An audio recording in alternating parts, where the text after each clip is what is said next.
Succession, as you all know, is the gradual replacement of one type of plant community by the other, or it is successive colonization of an area by different plant communities, ultimately leading to the establishment of a relatively stable community called climax community. Xerosear. Succession on barren land surface previously not occupied by any vegetation is called xerosear. Best example is lithosphere, originating on bare rocks.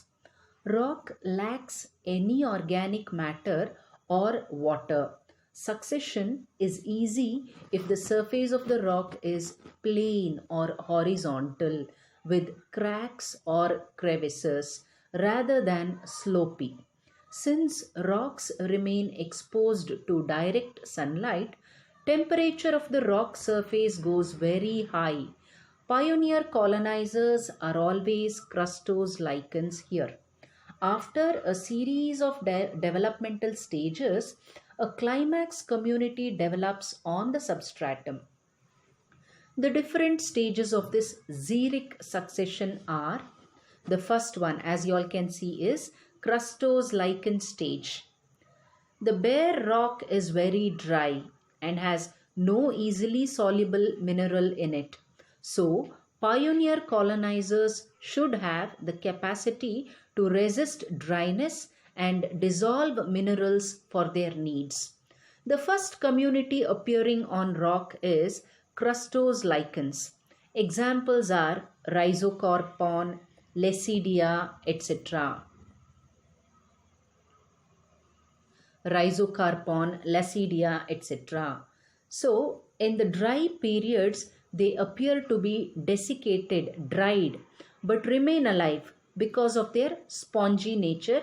They absorb excess amount of water and minerals. They reach the rocks through wind in the form of spores or broken fragments. They produce carbonic acid, which brings about the weathering of the upper layer of rock. Thin layer of fine particles are formed to which dust particles are added.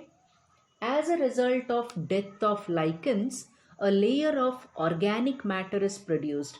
All these together result in the formation of a thin layer of soil. With the formation of a superficial layer of soil, the stage is now set for the advent of the next plant community, that is foliose lichens. So this is the picture of the crustose lichen stage. The next is the foliose lichen stage. This is the picture of the foliose and fruticose lichens. Now the habitat becomes less fit for existing plants and consequently the primary colonizers begin to disappear. The primary colonizers are the crustose lichens. They slowly begin to disappear. Foliose and fruticose lichens like Dermatocarpon, Parmelia, Umbilicaria, etc. start to appear. So these are all the foliose and fruticose lichens on the substratum built by the crustose lichens. Their body consists of branched leaf-like thallus with a foot which fix them to the rock surface.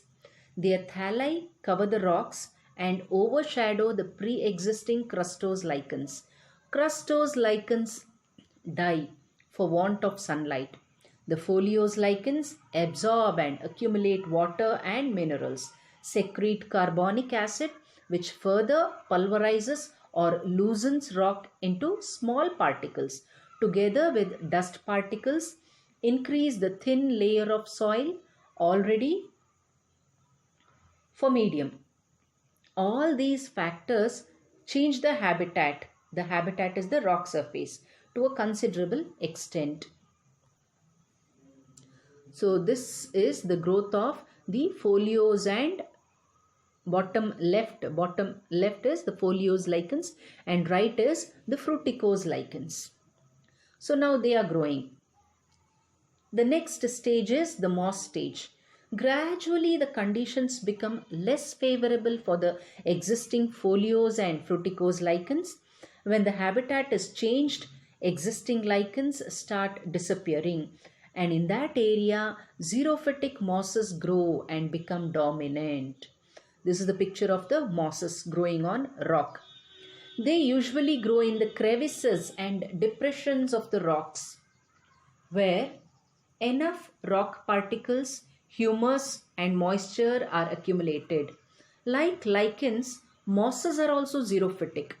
The mosses which grow are Polytrichum, Torula, Hypnum, Bryum, etc. They grow together for some time.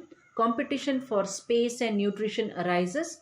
The erect leafy shoots of mosses shade out the foliose lichens and replace them gradually.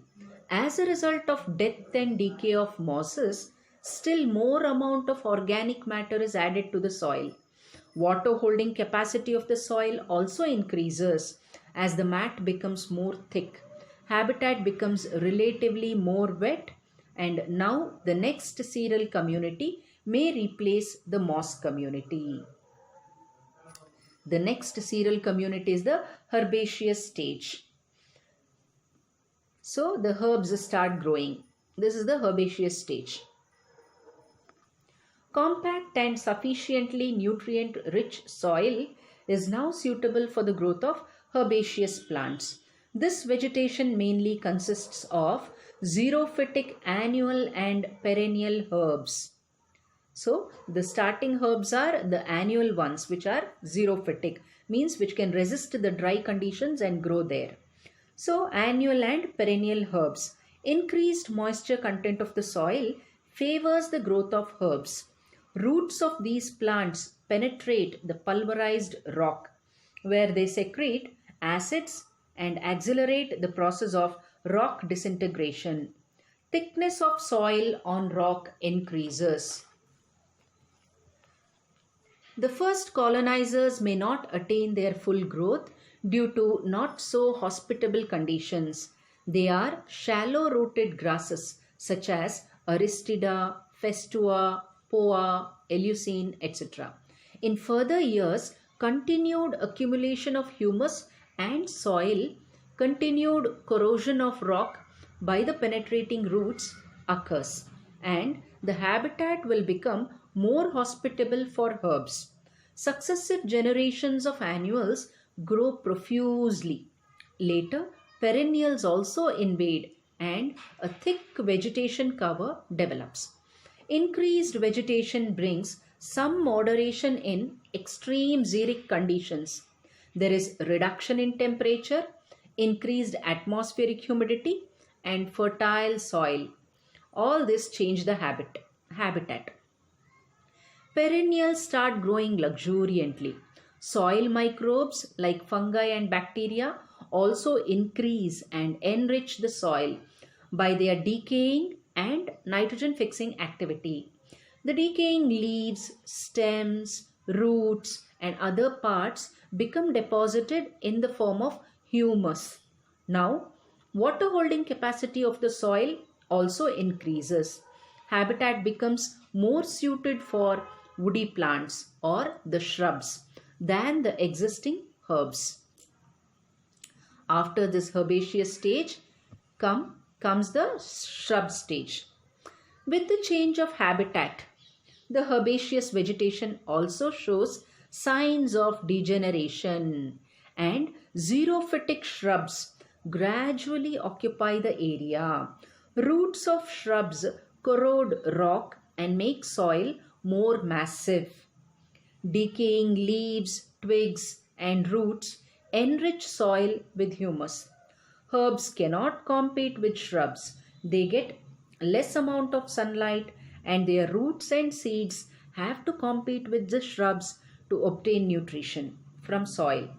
Herbs gradually get eliminated. The pioneer shrubs are Rus, Phytocarpus, etc. They change the habitat, which now becomes more suitable for the growth of tree species. Then arrives the climax forest stage. Now, xerophytic trees invade the area occupied by shrubs. The first trees are dwarf and widely spaced. Growth rate is very low. Gradually, with increase in water holding capacity of soil, these trees disappear and mesophytic trees develop.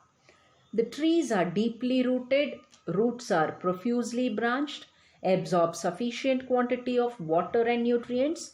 Mesophytic trees grow densely and become dominant. Their seedlings are shade tolerant.